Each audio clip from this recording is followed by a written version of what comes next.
nobody over there. The place was closed. Yeah. So I went across the street, and she said, well, what do you want? And I said, well, I don't know. I hadn't really thought about it. But I ended up getting the guy that I was dating at the time. Yeah. His name was Jimmy. And so I got Jimmy tattooed on my rear end. And it was a gift for him. So when he took my clothes off, Yeah, he could see his name.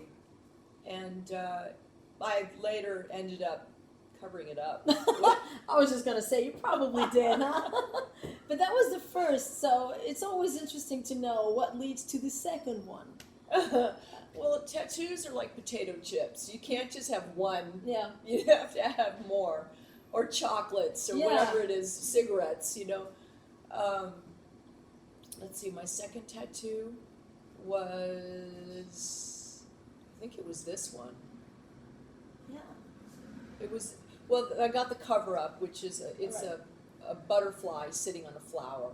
Okay. And it's not real big, because it was only a small name, so it's pretty.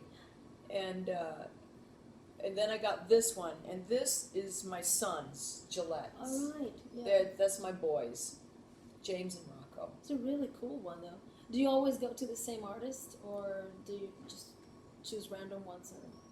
Well, these were done by the same artist. Yeah, these okay. two. Yeah. So I think they look identical because I mean they're not identical, but they look similar. It's like somebody's handwriting.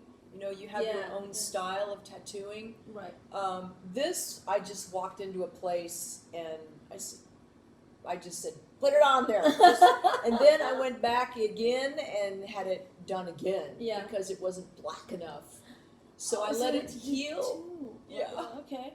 Actually, when I got the tattoo on my rear end, right, it said Jimmy. Mm-hmm. My ex-husband was so jealous.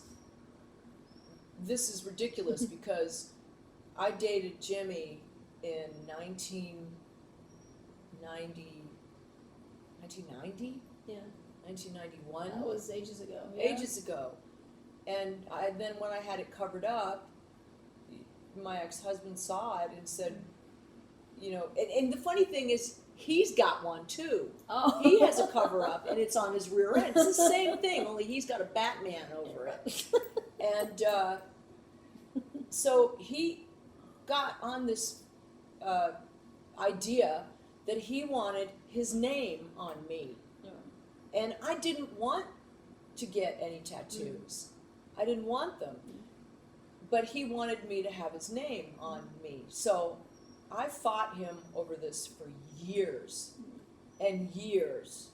And I got sick of hearing him complaining about this tattoo on my rear end. It's tiny. Yeah. Nobody sees it. It's ridiculous.